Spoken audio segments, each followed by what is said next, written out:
ओम नमो भगवते वासुदेवाय। ओम नमो भगवते वासुदेवाय। ओम नमो भगवते वासुदेवाय।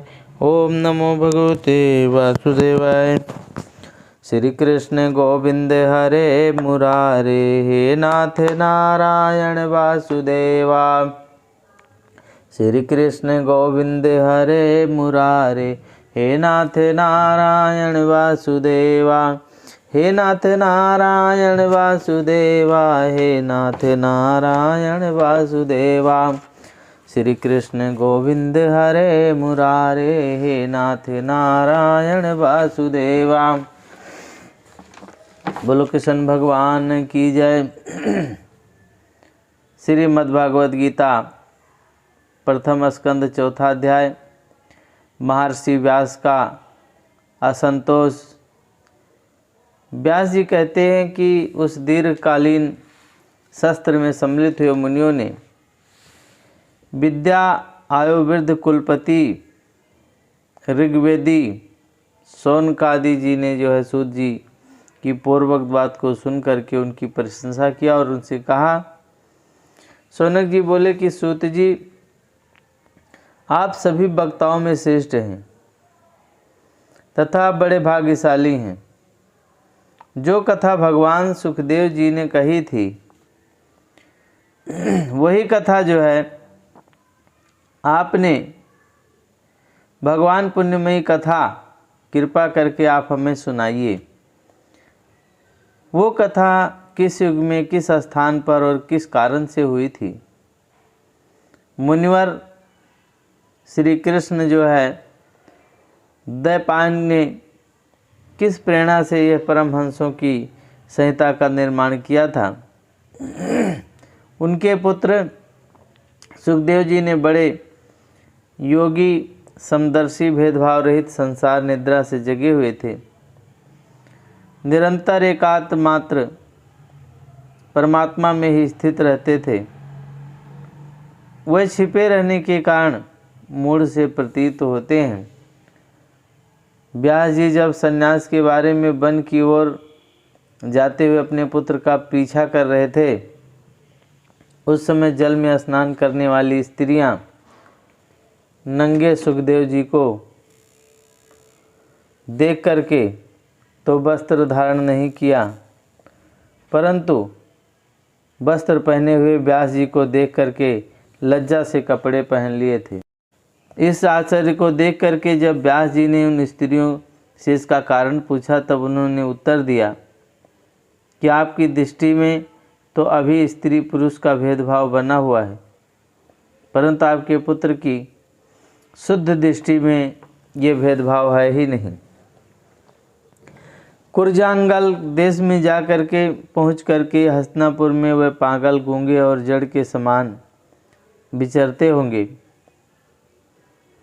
नगरवासियों ने उन्हें कैसे पहचाना। पाखंड नंदन महर्षि परिस्थिति इस प्रकार से मौनी सुखदेव जी के साथ संवाद कैसे हुआ, जिसमें यह भगवत संहिता कही गई। महाभाग श्री सुखदेव जी ने तो गृहस्थियों के घरों को तीर्थ रूप बना देने के लिए ही उतनी ही देर में उनके दरवाजे पर रहते हैं जितनी देर में एक गाय दुही जाती है। हमने सुना है सूत जी की अभिमन्यु नंदन परीक्षित भगवान के बड़े प्रेमी भक्त थे और उन्होंने उनके अत्यंत आश्चर्यमय जन्म और कर्मों का भी वर्णन कीजिए। तो वह पांडव वंश के गौरव बढ़ाने के सम्राट थे। वो भला किस कारण से साम्राज्य लक्ष्मी का परित्याग करके गंगा तट पर मृत्यु पर्यंत अनशन का व्रत लेकर बैठे थे। शत्रुगण जो है अपने भले के लिए बहुत सा धन ला करके उनके चरणों में रख करके चौकी को नमस्कार करते हुए वे एक वीर वक्त थे। उन्होंने उस जो है दुष्टज लक्ष्मी को अपने प्राणों के साथ भला क्यों त्याग देने की इच्छा की। जिन लोगों का जीवन भगवान के आश्रित है तो वे संसार में परम कल्याण अभ्युदय और समृद्धि के लिए ही जीवन धारण करते हैं और उसमें अपना कोई स्वार्थ नहीं होता। उनका शरीर तो दूसरों के लिए ही बना है। उन्होंने विरक्त होकर के उसका परित्याग क्यों किया? वेद वाणी को छोड़ करके अन्य समस्त शास्त्रों के आप पारदर्शी विद्वान हैं। सूत जी ने इसीलिए इस समय जो कुछ हमने पूछा था वो सब कृपा करके हमें कहिए। सूत जी ने कहा कि इस वर्तमान चतुर्युगी के तीसरे युग में द्वापर में महर्षि पराशर के द्वारा वसु कन्या सत्यवती के गर्भ से भगवान के कला अवतार योगीराज व्यास जी का जन्म हुआ और एक दिन वह सूर्योदय के समय सरस्वती के पवित्र जल में स्नान आदि करके एकांत पवित्र स्थान पर बैठे हुए थे। महर्षि भूत और भविष्य को जानते थे। उनकी दृष्टि बहुत अचूक थी। उन्होंने देखा कि जिसको लोग जान नहीं पाते हैं, ऐसे समय में फेर के प्रत्येक युग में धर्म संगतता के उनकी प्रभाव से भौतिक वस्तुओं में भी शक्ति का ह्रास होता रहा है। संसार के लोग श्रद्धाहीन हो गए हैं, शक्ति रहित हो गए हैं, और जब श्रद्धाहीन हो जाएं और शक्ति रहित हो जाती हैं तो उनकी बुद्धि कर्तव्य का ठीक ठीक निर्णय नहीं कर पाती है और आयु भी छोटी पड़ जाती है। लोगों की इस भाग्यहीनता को देख करके उस मुनीश्वर ने अपनी दिव्य दृष्टि से समस्त वर्ण व आश्रम को हित कैसे हो इस पर विचार किया और उन्होंने सोचा कि वेदोक्त चतुर्वर्ष कर्म लोगों का हृदय शुद्ध करने वाला है और इसी दृष्टि से यज्ञों का विस्तार करने के लिए उन्होंने एक ही वेद के 4 भाग कर दिए। व्यास जी के द्वारा ऋक, यजुर, साम और अथर्व 4 वेदों का उद्धार पृथक्करण हुआ। इतिहास और पुराणों को 5वां वेद कहा जाता है। उसमें से ऋग्वेद के पहल, सामवेद के गान विद्वान जैमिनी में, यजुर्वेद के एकमात्र स्नातक वैशंपायन हुए।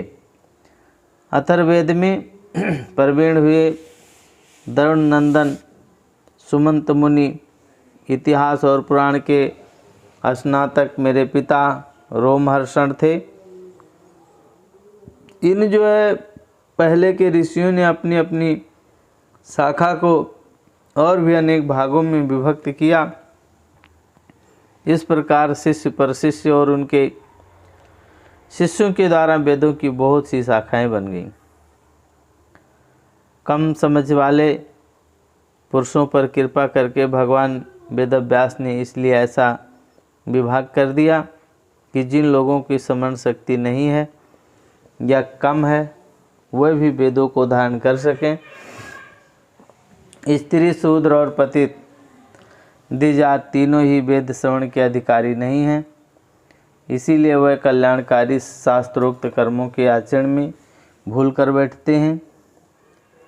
अब इसके द्वारा उनका भी कल्याण हो जाए, ये सोच करके महामुनि व्यास जी ने बड़ी कृपा करके महाभारत इतिहास की रचना किया। शौनकादि ऋषियों यद्यपि व्यास जी इस प्रकार अपनी पूरी शक्ति को सर्वदा प्राणियों के कल्याण में ही लगे रहे, तथापि उनके हृदय को संतोष नहीं हुआ। उनका मन कुछ खिन्न सा हो गया। सरस्वती नदी के पवित्र तट पर एकांत में बैठ करके धर्मवेत्ता व्यास जी मन ही मन विचार करते हुए इस प्रकार से कहने लगे कि मैंने निष्कपट भाव से ब्रह्मचर्य आदि व्रतों का पालन करते हुए वेद गुरुजनों का और अग्नि का सम्मान किया है और उनकी आज्ञा का पालन किया है। महाभारत की रचना के बहाने मैंने वेद के अर्थों को खोल दिया है, जिससे स्त्री शूद्र आदि भी अपने अपने धर्म कर्म के अनुसार ज्ञान प्राप्त कर लेते हैं। यद्यपि मैं ब्रह्म तेज से संपन्न एवं समर्थ हूँ, तथापि मेरा हृदय कुछ अपूर्ण काम सा जान पड़ता है। अवश्य ही अब तक मैंने भगवान को प्राप्त कराने वाले धर्म का प्राय निरूपण नहीं किया है, और वह ही धर्म जो है परमहंसों को प्रिय हैं और वह ही भगवान को भी प्रिय हैं। हो ना हो मेरी अपूर्णता का यही कारण है। श्री कृष्ण द्वैपायन व्यास जी इस प्रकार अपने को अपूर्ण सा मान करके जब खिन्न हो रहे थे, उसी समय प्रोक्त आसन पर देवर्षि नारद जी आ पहुँचे और उन्हें आया देख करके व्यास जी तुरंत खड़े हो गए और उन्होंने देवताओं के द्वारा सम्मानित देवर्षि नारद की विधि पूर्वक पूजा की। इति श्रीमद्भागवत कथा 4था अध्याय संपूर्ण। श्री कृष्ण गोविंद हरे मुरारे, हे नाथ नारायण वासुदेवा, हे नाथ नारायण वासुदेवा, हे नाथ नारायण वासुदेवा। श्री कृष्ण गोविंद हरे मुरारे, हे नाथ नारायण वासुदेवा। बोलो कृष्ण भगवान की जय।